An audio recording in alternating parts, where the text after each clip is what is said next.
काली नजर।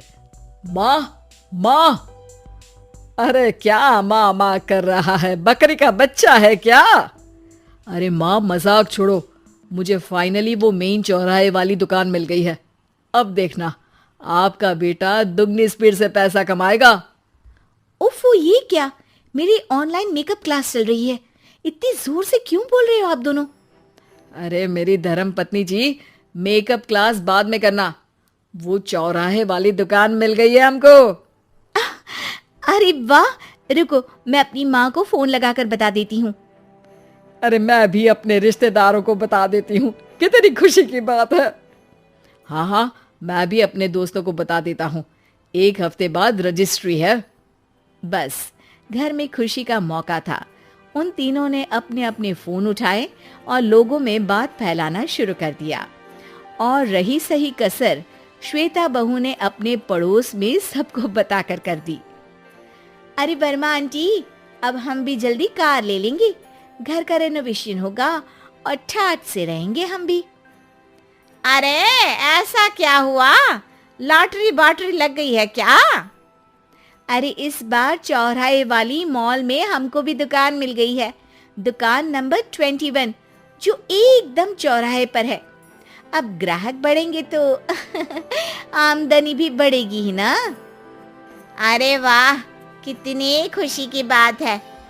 मैं बहुत खुश हूँ तुम्हें इतना खुश देख के।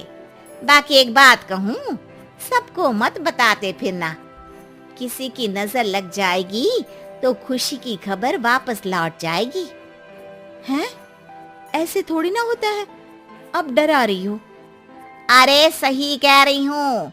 काली नजर कहते हैं इस चीज को, जब आप किसी को कुछ बताओ और वो काम बिगड़ जाए। अरे लेकिन मैं तो। तुमने सबको बता दिया ना? हाँ, फोन लगा लगा के। अब बच के रहना। काली नजर बड़ी खतरनाक होती है।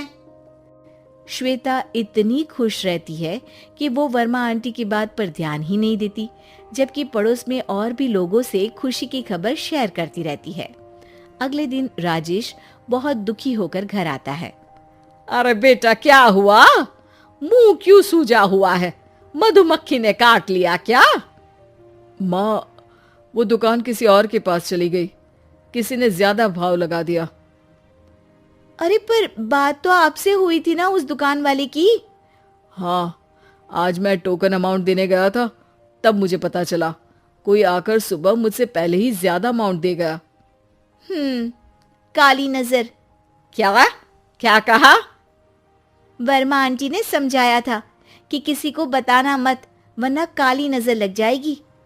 अच्छा, तुम्हें उनकी बात मान लेनी चाहिए थी।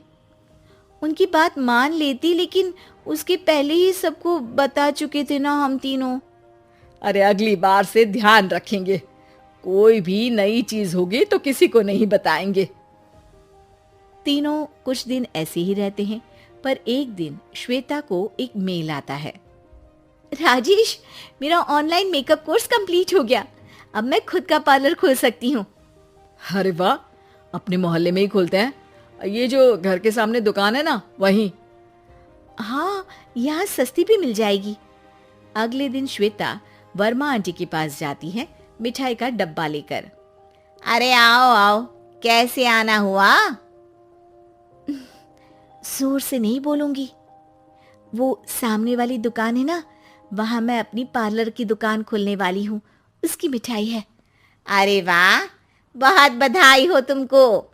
हाँ, मैं कमाने लगूंगी तो राजेश पर पूरे घर का बोझ नहीं रहेगा ना आंटी जी। ये तो है। पर ये बता कि तूने ये बात किसी और को तो नहीं बताई ना? अरे नहीं नहीं, पिछली बार गलती कर दी थी। काली नजर लगी किसी की और राजेश के हाथ से वो दुकान चली गई थी। सबको मत बताना। चलो मैं चलती हूँ, कल दुकान की बात करने भी तो जाना है। अगले दिन श्वेता दुकान के लिए मालिक से बात करने जाती है। अरे लेकिन दुकान तो हम कल रात को ही किसी को दे चुके हैं। कल ही? हाँ, कल ही। 2 दिन बाद कोई यहाँ पार्लर भी खोल लेगा। अब कहीं और दुकान देख लीजिए। अरे पर हमको भी तो पार्लर ही खोलना था। हाँ भाई, एक ही दुकान है, आधी आधी तो नहीं दे सकता ना मैं। राजेश और श्वेता घर पर हताश होकर आ जाते हैं। इस बार तो किसी को बताया भी नहीं था, अब किसकी काली नजर लग सकती है। सुनो, तुमने माँ को बताया था क्या? अरे कैसी बात कर रही हो, माँ की नजर थोड़ी ना लगेगी। पक्का तुमने किसी को नहीं बताया था ना? सिर्फ वर्मा आंटी को बताया था, उन्होंने ही मुझे किसी को नहीं बताने को कहा। अरे यार, तुम भी सही हो, मेरी माँ को नहीं बताने को कह रही हो, पर वर्मा आंटी को बताना तुम्हें जरूरी लगा। अरे वर्मा आंटी ने ही तो काली नजर के बारे में बताया था ना, वो हमेशा हमारा भला ही तो चाहती है। मेरी माँ भी हमारा भला ही चाहती है। अरे पर चिल्ला क्यों रहे हो, बात नहीं कर सकते क्या आराम से? नहीं आता हो आराम से बात करना, और करना भी नहीं चाहता हूं मैं। दुकान जाने का दुख गुस्से में बदल गया था और राजेश और श्वेता में बात बंद हो गई थी। 2 दिन बाद मोहल्ले में पार्लर का इनॉग्रेशन हुआ, जिसमें मोहल्ले के सभी लोगों को बुलाया गया, पर श्वेता, राजेश और माँ नहीं जाते। माँ, अंदर आ जाओ, क्या देख रही हो? अरे नया पार्लर देख रही हूं अपने आंगन से। देखो, माँ को दूसरे का सुख देखने में कितना मजा आ रहा है, मेरा दुख नहीं दिख रहा इन्हें। यहाँ मेरा पार्लर भी तो हो सकता था। अरे चुप रहो यार, हर बात में लड़ाई क्यों ढूंढ रही हो? राजेश और श्वेता फिर बहस करने लगते थे। तभी माँ ने दोनों को बाहर बुलाया। अरे जरा देखो तो, दुकान चलाने वाले का बोर्ड पर नाम क्या लिखा है? श्रुति वर्मा। गाड़ी निकाले बेटा, हमें कहीं जाना है। काली नजर का इलाज कराने? राजेश अपनी बाइक निकालता है। तीनों ट्रिपलिंग कर रहे हैं। माँ राजेश को उस मॉल वाली दुकान पर लेकर जाती है जहां राजेश अपनी दुकान खोलने वाला था। यही दुकान लेना चाहता था ना तू? हाँ, पर इनको भी दुखी करने लेकर आई हो क्या यहाँ पर दुकान दिखाकर? वहां काफी नहीं था? अरे श्वेता, थोड़ा सब्र रख, अभी पता चलेगा कि हम यहाँ क्यों आए हैं। बता, इस दुकान चलाने वाले का नाम क्या है? अनुपम वर्मा। कुछ समझ में आया? वो दुकान वाली श्रुति वर्मा, ये दुकान वाला अनुपम वर्मा, और हमारे पड़ोस में हमने उस दुकानों के बारे में बताया किसको था? अब वर्मा आंटी को। मतलब वर्मा आंटी ही हमारा काम बिगाड़ रही है? नहीं नहीं, ऐसा नहीं हो सकता, ये बस इत्तेफाक है।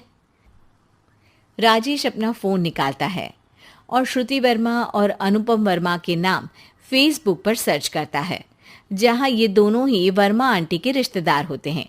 श्वेता को समझ में आ जाता है कि वर्मा आंटी की ही नजर काली नजर है। अब क्या करना है? कोई भी खुशी की खबर हो तो काली नजर से बचना है, यानी वर्मा आंटी से बचना है। अरे पर मुझे ये समझ में नहीं आया कि वो हमारे साथ ऐसा क्यों करेंगी। अरे बेटा, एक सीख है, दूर के आदमी को आपकी तरक्की से कम परेशानी होगी, पड़ोसी को ज्यादा। दोनों माँ की बात में हामी भरते हैं और अगला काम चुपचाप करने की कसम खाते हैं, ताकि आगे से वर्मा आंटी कोई काम ना बिगाड़ सके।